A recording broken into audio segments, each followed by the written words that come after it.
Oi, eu sou a Cilícia e esse é o meu Tempo Livre.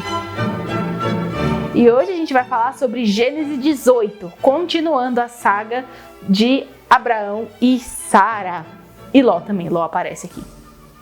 Lembra da história do outro vídeo de Gênesis 17, que eu continuei falando sobre Abrão agora, que ele mudou de nome de Abrão para Abraão? Então, é uma história muito da hora. Eu recomendo que você assista os vídeos anteriores para continuar acompanhando, beleza? Mas para te situar no capítulo de hoje, eu preparei um maravilhoso, estupendo, digno de Oscar documentário. Eu vou puxar o documentário. Preste atenção porque acontece muita coisa. Abraão estava sentado de boas na entrada da sua tenda quando apareceram 3 homens. Abraão se prostrou, ofereceu água, comida e descanso. Abraão saiu correndo e pediu para Sara fazer uns pãezinhos. Serviu carne, pão, leite e muitas comidas boas, e os 3 homens comeram debaixo de uma árvore.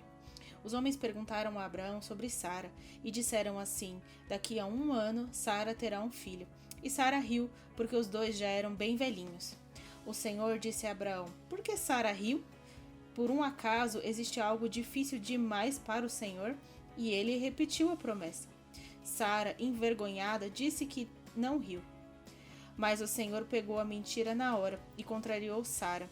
E saíram dali, Abraão e os 3 homens. O Senhor decidiu que não esconderia o seu plano de Abraão, já que ele será uma grande bênção.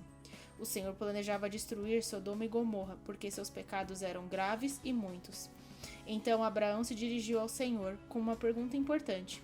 Olha, Senhor, você vai destruir as pessoas boas junto com as ruins? E se tiver 50 bons lá no meio? O Senhor respondeu que não destruiria. E Abraão continuou diminuindo esse número, e o Senhor continuou respondendo que não destruiria Sodoma e Gomorra. Quando Abraão parou de falar, o Senhor se retirou, e Abraão voltou para casa. Deus tem 2 planos distintos, que são esclarecidos nesse capítulo. Primeiro, aquilo que a gente já sabe, que Deus já falou muitas vezes, que é dar um filho para Abraão e Sara e fazer deles uma poderosa nação. E outro plano que Deus revela nesse capítulo é destruir Sodoma e Gomorra. Se você reparou, nesse capítulo Deus fala com Abraão e Sara e mesmo assim ele não muda nenhum dos planos que ele tinha. Será que a Bíblia é determinista? Será que todas as coisas já foram determinadas e nada pode mudar aquilo que Deus já colocou no coração dele? Eu acho que não. No meu vídeo de Gênesis 3... eu falo um pouquinho sobre isso também. Mas eu acho que se Deus tivesse determinado todas as coisas, a gente não teria coisas terríveis, como por exemplo o pecado, né? É uma coisa muito dura de se falar e é uma lição muito dura de se aprender, mas a verdade é que Deus dá a vida, mas Deus também tira a vida. Nunca acontece de alguém morrer e Deus fala, putz, esse eu nem notei. A pessoa morre e Deus fala, putz, nem percebi que ela estava doente, agora já era, já foi, vou deixar passar isso daí, ninguém conta pra ninguém que eu deixei isso aí acontecer. A verdade é que Deus é culpado por todas as vidas e por todas as mortes. Eu acho que a gente está condicionado a acreditar em Deus caso Ele faça alguma coisa que a gente quer ou espera. E se nesse caso é a gente que precisa mudar e não os planos de Deus. Uma vez eu vi o pastor Lucinho falando assim, você confia que Deus sabe alguma coisa que você não sabe? Talvez mais importante do que mudar a decisão de Deus é cultivar o nosso relacionamento com Ele. Porque pensa comigo, por que Deus sairia da sua glória tão maravilhosa para se alimentar junto com Abraão e Sara no meio do nada, no meio do deserto? E quando Abraão perguntou para Deus, e se tiverem 50 pessoas boas, Deus não podia ter falado assim, se eu quiser destruir 2 ou 2 mil cidades, se eu quiser destruir 2 ou 2 mil cidades, o problema é meu, eu sou Deus. Mas não, Deus ainda estava aberto ao diálogo. E quando Abraão estava conversando com Deus, ele conseguia descobrir características de Deus. Por exemplo, se tiverem 10 pessoas boas nessa cidade, Deus ainda não vai destruir. Isso não é uma característica da bondade e da misericórdia de Deus? E Abraão não teria descoberto isso se ele não tivesse tido o passo de ousadia de ir lá e conversar com Deus. Então eu falo pra você, mano, não tenha medo de confrontar Deus, não tenha medo de ser transparente, não tenha medo de se abrir com Deus a respeito das coisas que acontecem. Porque talvez Abraão não achasse justo toda essa destruição de Sodoma e Gomorra, mas ele podia ter falado assim, ai Deus, eu discordo de você, ou então ele podia nem ter falado nada, ido pra casa e falado, eu não vou acreditar mais nesse Deus porque ele é um Deus destruidor. Mas pelo contrário, no momento em que algo do coração de Deus confrontou o coração de Abraão, ele não ficou quieto, ele foi diante de Deus e conversou com ele. Gente, a gente aprende uma lição muito valiosa aqui. Quantas vezes Deus toma decisões que vão contra a nossa vontade, que vão contra a nossa fé. Coisas que Deus decide e que a gente, no nosso coração, a gente discorda e a gente às vezes fica parado e não fala nada. Meu, eu vou falar um negócio pra vocês, a quantidade de vezes esse ano que eu pedi algo pra Deus e eu chorei com todo o meu coração e eu esperneei, e eu gritei e eu clamei a Deus e falei, pelo amor do Senhor, faz isso que eu tô pedindo.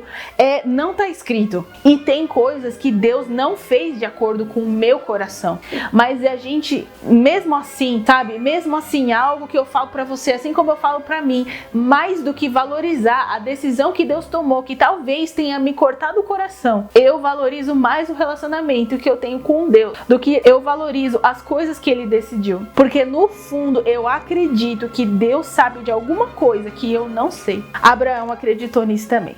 Por isso que ele é o pai da fé. Fiquei mais pessoal do que eu imaginei.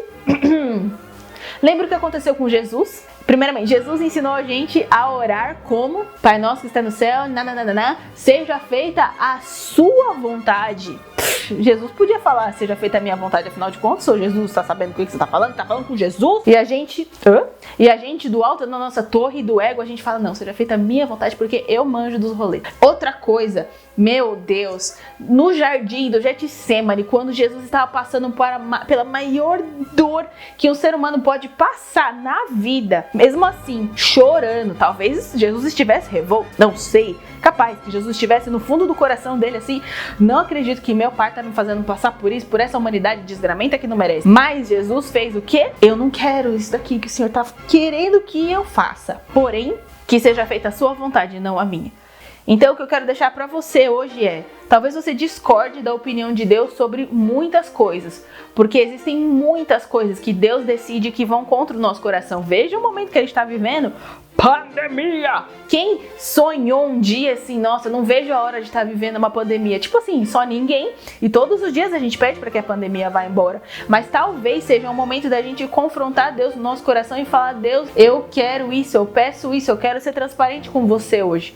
Ao invés de simplesmente fugir de Deus, se fechar e falar, eu não concordo, e ficar por isso mesmo. Porque a gente é transformado quando a gente fala com Deus. Até quando a gente confronta Deus, como aconteceu com Abraão e como vai acontecer com muitos outros personagens da Bíblia que a gente vai falar ainda. Tenha fé que vai sair mais vídeo. Em nome de Jesus, amém. Então é isso, gente. Muito obrigada por ter assistido esse vídeo. Foi simples, não tinha muita coisa pra falar, mas eu juro pra vocês que eu falei com todo o meu coração e não podia ter sido mais honesta. Eu agradeço de verdade todo mundo que assiste, todo mundo que curte, todo mundo que comenta. Se você tá assistindo no Facebook, se você tá assistindo no YouTube, na medida do possível, compartilha, manda pra alguém, se inscreve no canal.